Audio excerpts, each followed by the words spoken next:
Hey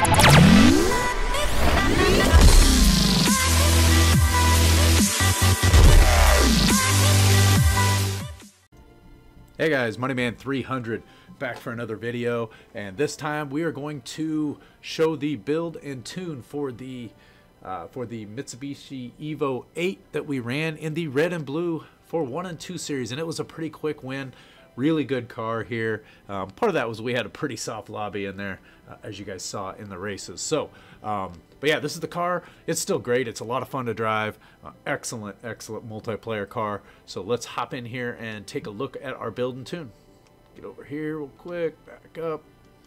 Upgrade. Here we go. First things first. If you watched my video on the 05 Subaru WRX in the same class here, you're going to notice a lot of similarities. These cars are pretty similar to each other in build.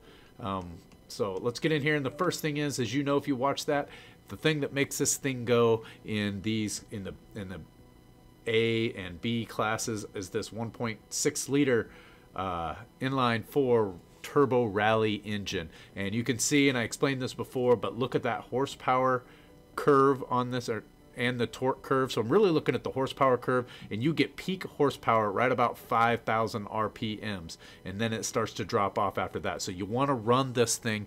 You're shifting really early. You're shifting at about 5,500 because you can see it really start to drop off there. That'll take you about to 4K, and you're getting close to your peak horsepower curve. So you'll notice that in the videos. I also talked about that in the build for the Subaru.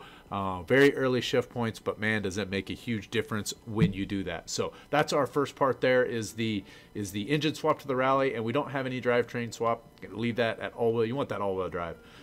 That's really good. So I do have the race front bumper Forza arrow and the race rear wing on there. Again, the two Forza, we pretty much always have those on there.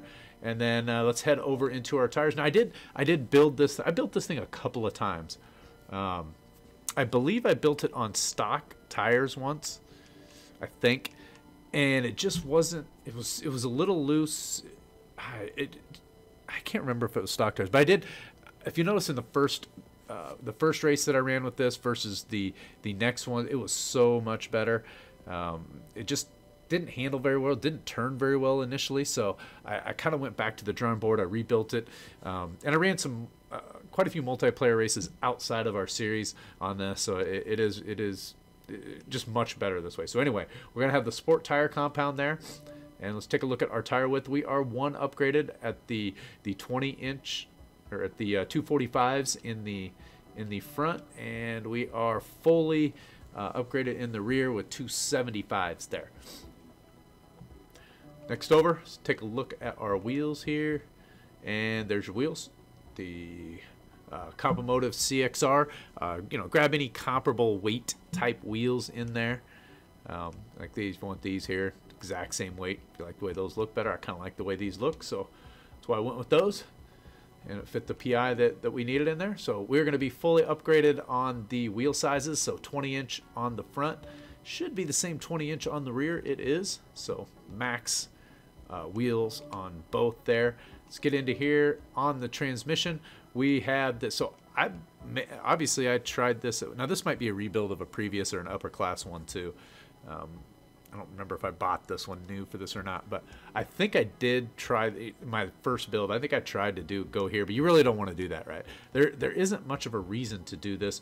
The one reason you would do this is to lengthen out your gears, because you want to run it at lower RPMs, because they're a little short on here, but it's just way too much PI, I think, to keep it in this class, and not worth it. So, oh, hey, look at that. I actually got the free weight before I did the video this time, so nice job. Good on me there. And we'll go with the race differential. So we have our adjustable differential, which is really important in an all-wheel drive car.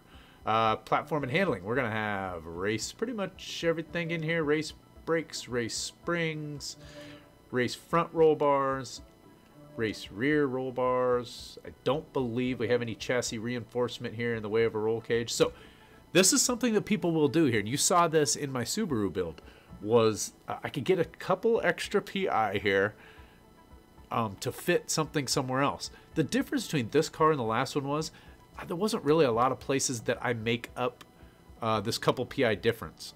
But you could put this roll cage in here and maybe go with wider tires on the front, and that may help you.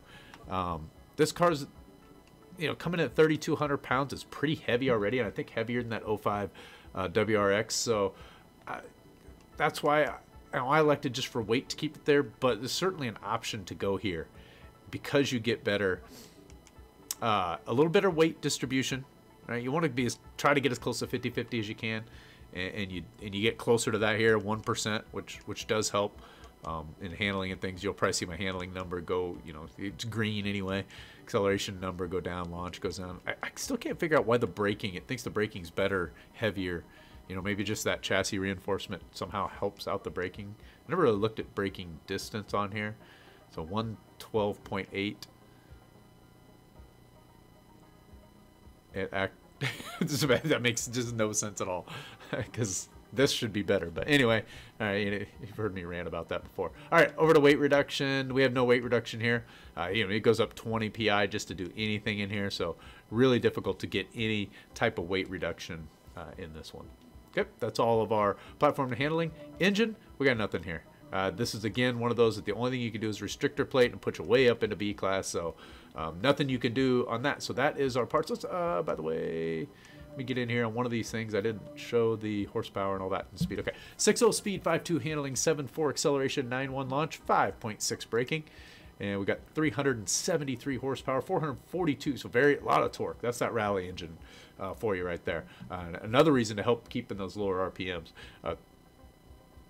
3,134 pounds with 60% to the front and 1.6 liters of displacement.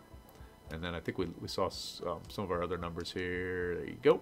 Or 0 to 60 or 0 to 100, top speed, and all those other things. We can get to that top speed on the right tracks. Need a little hill help sometimes, but we can get there. So let's take a look at the tune. We're at 27.5 and 28.5. That's again to balance out the tire pressure when the tires get warm.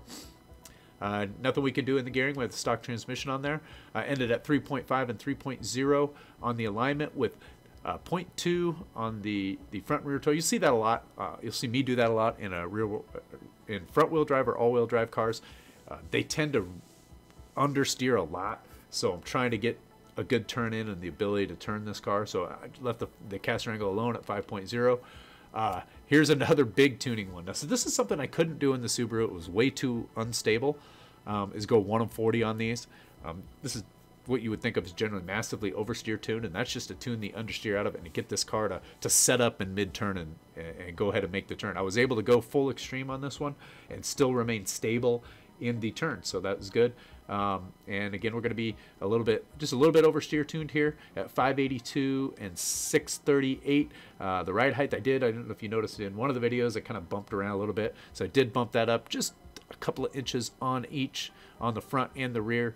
Seemed to really stabilize that. So that's our spring settings. Damping, we are at 9.4, 10.5, 2.0, 2.5. Again, a little oversteer tune to help with our turn in. So that worked out good. No aero. Again, we're still, once you get up to B class, you're probably going to see some aero start to creep in there just a little bit. As the cars get a little bit faster and on up to max by the time you get to A and S class. So, but no aero yet. Other than that, 53% and 200. I think I mentioned that in another video. I'm starting to run 200 for all my brake force, and I really like it. This is a completely up to you, but I would recommend, you know, and I mentioned this before, run it as high as you possibly can and not lock up your brakes. And make sure you're locking up the brakes because of the brake pressure and not your balance. So make sure your balance and the brakes, the front and the rear are locking up at the same time. You know you got your balance just about right. So, but yeah, 53 and 200. And differential, another place where I tend to do quite a bit of tuning and adjustment in here. Try to make it a lot like a rear-wheel drive car. You still get that acceleration, that off the line that you get in an all-wheel drive, but you get the turning of an all-wheel drive or a rear-wheel drive car. So I ended up at 20 and 0 on the front, 75 and 40 on the rear, and I put 75, quite a bit of that to the rear. So again, making this as close to a rear-wheel drive as I can, but still maintain the grip benefits of the all-wheel drive. So again, the car turned out really well. I think you guys are really going to like this one. So give it a look. You can download it off of the it's available for download, or you can put the put the numbers in yourself, whatever you prefer. And I'm going to end it with that. Thanks for watching, and we'll catch you guys in the next one. Later.